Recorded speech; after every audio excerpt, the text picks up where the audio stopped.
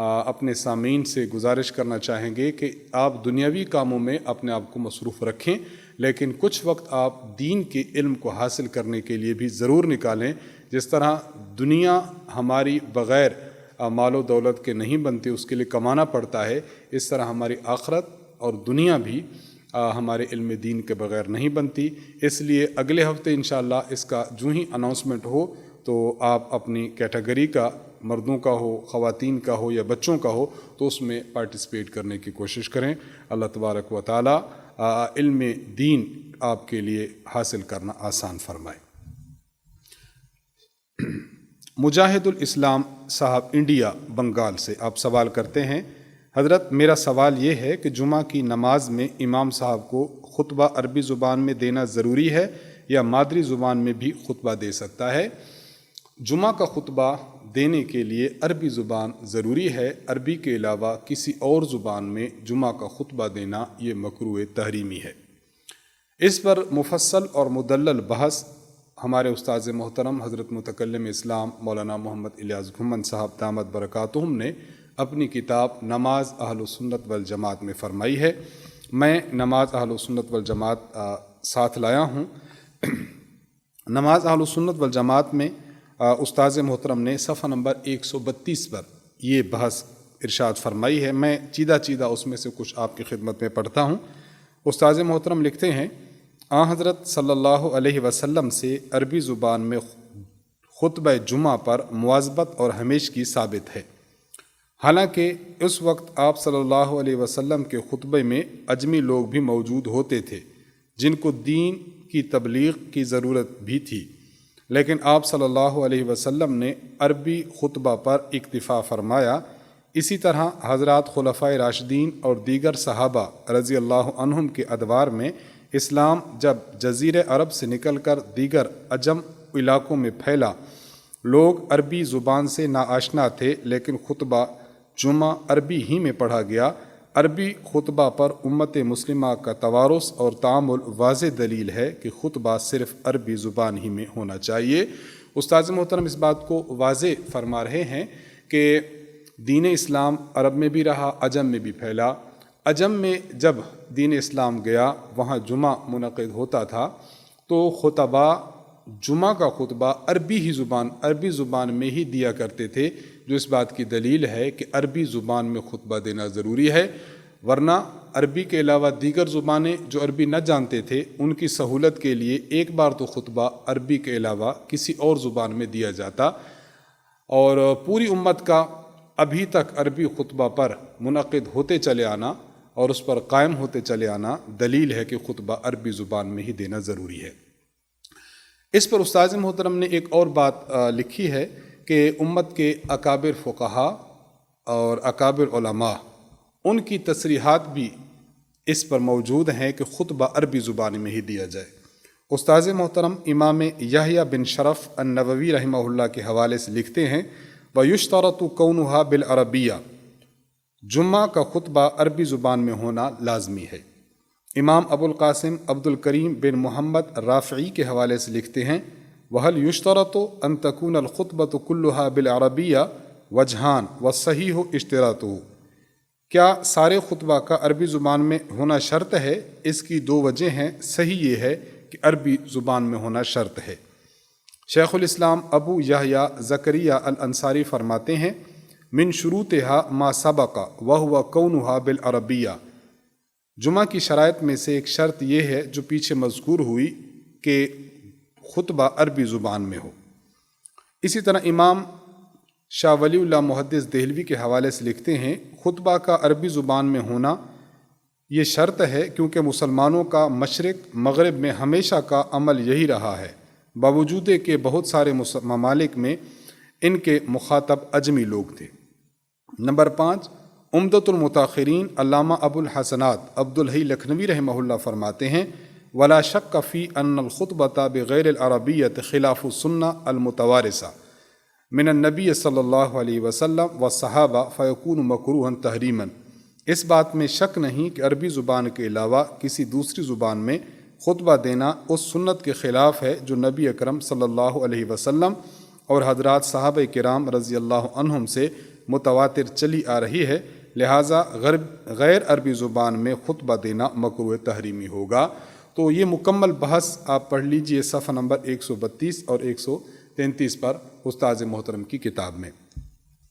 اور ایک اہم بات یہ بھی سمجھ لی جائے، عموماً خطبہ جو عربی دیا جاتا ہے وہ عموماً ایک ہوتا ہے، تو اس خطبہ کے الفاظ کے معنی کو سیکھا جائے، نہ یہ کہ خطبہ کو عربی کے بجائے مادری زبان میں دیا جائے، وگرنہ کل کلاں لوگ اٹھیں گے اور کہیں گے کہ ہم نماز کے الفاظ کو اپنی مادری زبان میں ادا کرتے ہیں، تو ان کے لیے پھر مسئلہ بنے گا۔ ان کو بھی یہی کہا جائے گا کہ نماز کو عربی کے علاوہ کسی اور زبان میں نہ پڑھیں، بلکہ آپ عربی سیکھیں اور عربی سیکھ کر عربی ہی میں پڑھیں۔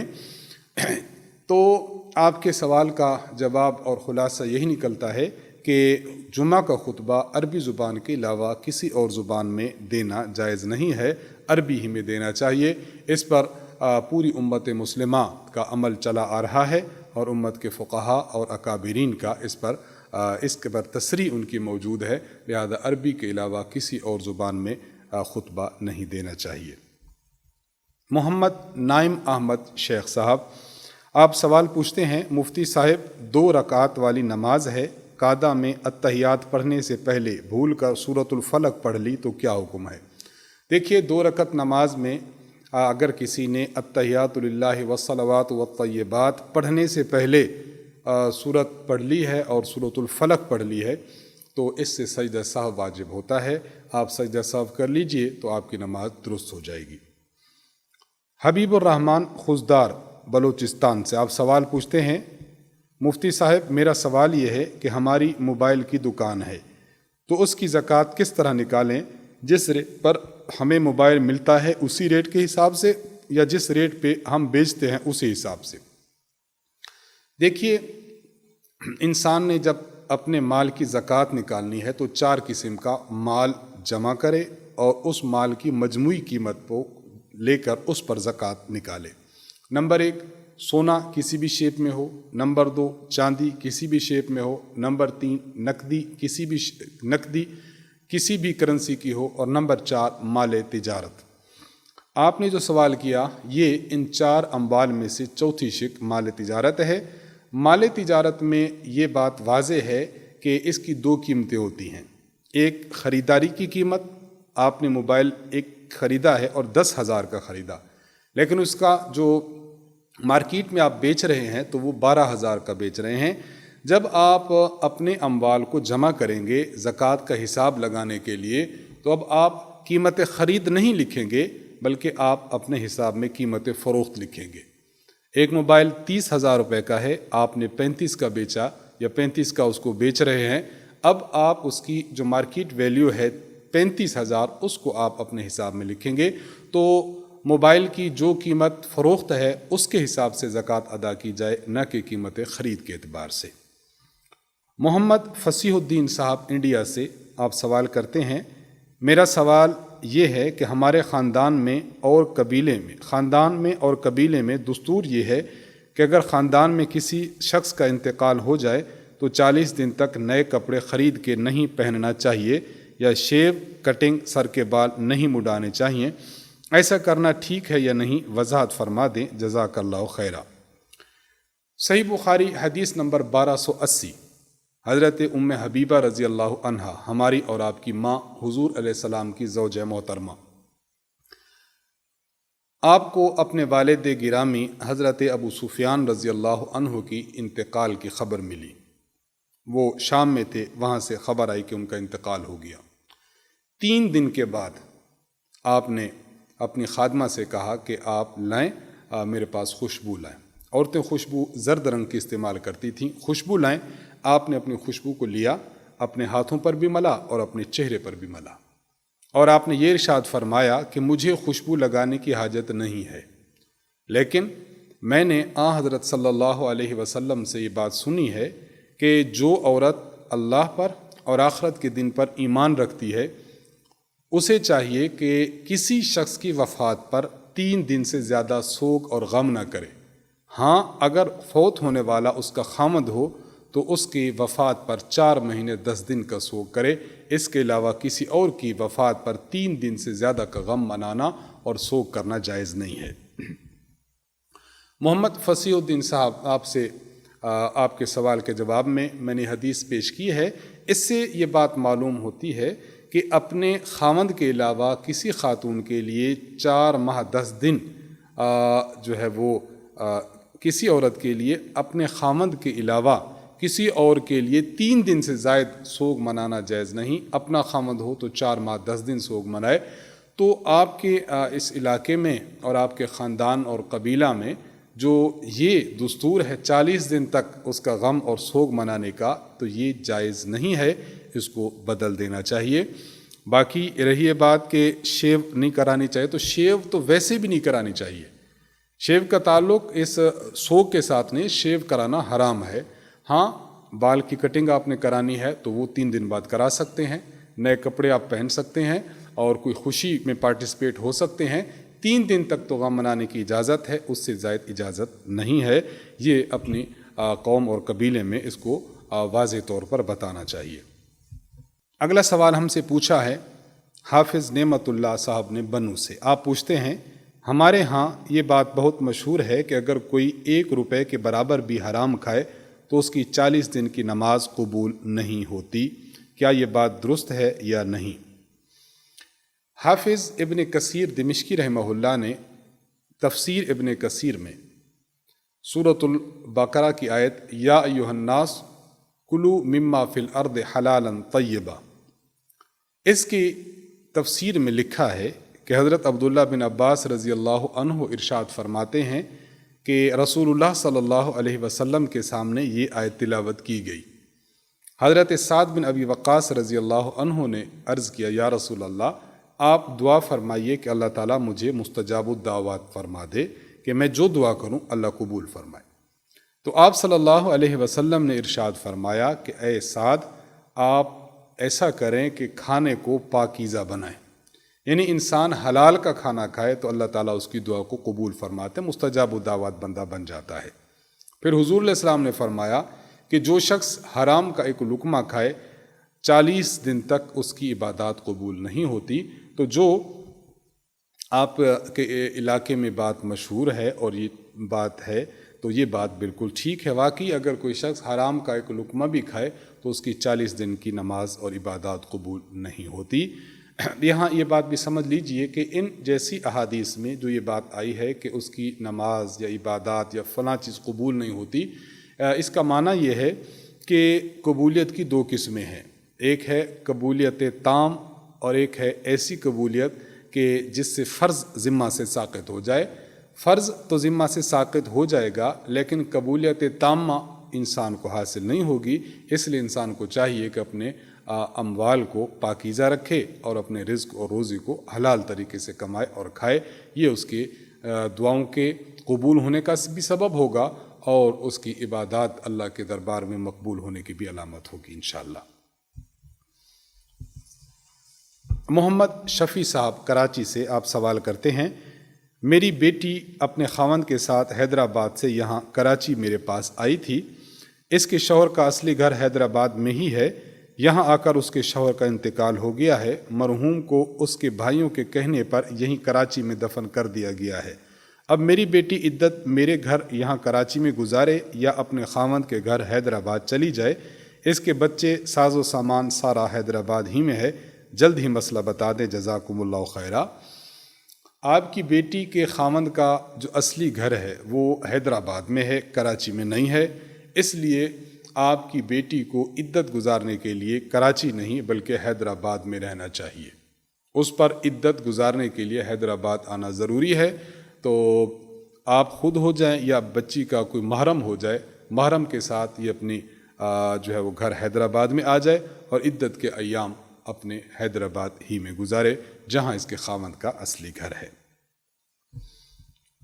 محمد فیصل صاحب تلا گنگ سے آپ سوال کرتے ہیں حضرت مفتی صاحب، میرا سوال یہ ہے کہ صبح کی اذان میں جو الصلاۃ خیر من النوم کہتے ہیں، اس کی دلیل میں کوئی حدیث مبارک ہے یا یہ بعد کے دور میں شروع ہوئی؟ واضح فرمائیں، جزاک اللہ خیرہ و احسن الجزا۔ استاذ محترم حضرت متکلم اسلام مولانا محمد الیاس بھومن صاحب دامت برکاتہم العالیہ کی کتاب نماز اہل السنت والجماعت میں اس پر 2 احادیث مبارکہ واضح طور پر لکھی گئی ہیں۔ میں نماز اہل السنت اپنے ساتھ لایا ہوں، میں اس میں سے یہ پڑھ دیتا ہوں تاکہ دلیل آپ کے سامنے واضح ہو جائے۔ استاذ محترم نے نماز اہل السنت والجماعت میں صفحہ نمبر 32 پر لکھا ہے، سنن ابی داؤد حدیث نمبر 500 اور سنن کبریٰ بہقی حدیث نمبر 1922 میں کے حوالے سے استاذ محترم لکھتے ہیں، حضرت ابو محذورہ رضی اللہ عنہ کی روایت میں ہے کہ حضور اکرم صلی اللہ علیہ وسلم نے فرمایا، فَإِنْ كَانَ صَلَاةُ الصُّبْحِ قُلْتَ الصَّلَاةُ خَيْرٌ مِّنَ النَّوْمِ الصَّلَاةُ خَيْرٌ مِّنَ النَّوْمِ۔ حضرت ابو محذورہ رضی اللہ عنہ کو حضور علیہ السلام نے نماز کے اذان کے کلمات سکھائے تو آپ نے یہ فرمایا، جب صبح کی نماز کے لیے اذان دیں تو الصلاۃ خیر من النوم الصلاۃ خیر من النوم کہا کریں۔ تو یہ جو الفاظ ہیں الصلاۃ خیر من النوم یہ خود حدیث مبارک میں ہیں اور حضور صلی اللہ علیہ وسلم نے تعلیم فرمائے ہیں۔ دوسری حدیث لکھی ہے سنن الکبریٰ بہقی حدیث نمبر 2064، عن انس قال من السنة اذا قال المؤذن في اذان الفجر حي على الفلاح حي على الفلاح حي على الفلاح قال الصلاة خير من النوم الصلاة خير من النوم۔ حضرت انس رضی اللہ عنہ فرماتے ہیں کہ سنت یہ ہے کہ مؤذن جب فجر کی اذان میں حی علی الفلاح کہے تو الصلاۃ خیر من النوم الصلاۃ خیر من النوم بھی کہا کرے۔ تو یہ 2 احادیث مبارکہ ہیں جن سے یہ بات واضح ہوتی ہے کہ صبح کی اذان میں الصلاۃ خیر من النوم کے الفاظ کہنا یہ خود حدیث مبارکہ میں ثابت ہے اور حضور علیہ السلام کی سنت اور آپ کی تعلیم ہے۔ اگلا سوال ہم سے پوچھا ہے جہان آرا صاحبہ نے انڈیا سے۔ آپ پوچھتی ہیں، ایک مسئلہ کا حل مطلوب ہے کہ ہماری والدہ کہتی ہیں کہ رات کے وقت جھاڑو نہیں دینا چاہیے، اس سے گھر میں بے برکتی آتی ہے، کیا یہ بات درست ہے؟ والدہ کہتی ہیں کہ ہم نے یہ بات اپنے بڑوں سے سنی ہے، براہ مہربانی اس سوال کا جواب اپنے سوالات جوابات کی نشست میں بتا دیں تو بہت شکریہ۔ دیکھیے، یہ بات بلا وجہ عوام میں مشہور ہے کہ رات کو جھاڑو دینے سے گھر میں بے برکتی آتی ہے، ایسی کوئی بات نہیں ہے۔ شریعت کی نگاہ میں دن کے کسی حصہ میں اور رات کے کسی وقت میں انسان صفائی کرنا چاہے، گھر صاف کرنا چاہے، جھاڑو دینا چاہے، اپنے کپڑوں کو، اپنے الماری کو، اپنے سامان کو انسان سیٹ کرنا چاہے تو اس میں کوئی بات نہیں، کسی وقت بھی صاف کیا جا سکتا ہے۔ لہذا یہ جو بات مشہور ہے یہ درست نہیں ہے، اس نظریہ سے احتراز کرنا چاہیے۔ محمد رستم صاحب سندھ سے آپ سوال کرتے ہیں، میرے دوست کے گھر میں جڑواں 2 بچیاں پیدا ہوئی ہیں، وہ ان کا عقیقہ کرنا چاہتا ہے تو کیا ایک ہی بکری کافی ہوگی کیونکہ یہ دونوں جڑواں پیدا ہوئی ہیں؟ دیکھیے، حدیث مبارک کی روح سے اگر لڑکا پیدا ہوا ہو تو 2 بکریاں اور 2 بکرے، اور اگر لڑکی پیدا ہوئی ہو تو پھر 1 بکرا، یہ حدیث مبارک کی روح سے عقیقہ میں ذبح کرنے چاہیے۔ حدیث کا مطلب یہ نہیں ہے کہ ایک حمل میں جتنے بچے پیدا ہو جائیں تو تمام کی طرف سے ایک ادا ہو جائے گا۔ آپ کے دوست نے شاید یہ سمجھا کہ چونکہ یہ دونوں بچیاں ایک حمل میں ہوئی ہیں اور دونوں بچیاں ہیں اور بچی کا عقیقہ 1 بکرا ہوتا ہے اس لیے ہم بکرا کر دیں، یہ بات نہیں ہے۔ تو فی پرسن 1 بچی ہو تو 1 عقیقہ میں بکرے کو ذبح کیا جائے، اس لیے جب 2 بچیاں ہیں تو ان کے عقیقہ میں 2 بکریاں ذبح کریں، انشاءاللہ ان کا عقیقہ ہو جائے گا۔ تو انہی سوالات کے جوابات کے ساتھ ہم آپ سے اجازت چاہیں گے۔ اللہ تعالیٰ سے دعا ہے کہ اللہ تبارک و تعالیٰ ہم سب کو شریعت مطہرہ کے مطابق زندگی گزارنے کی توفیق عطا فرمائے۔ وآخر دعوانا ان الحمد للہ رب العالمین۔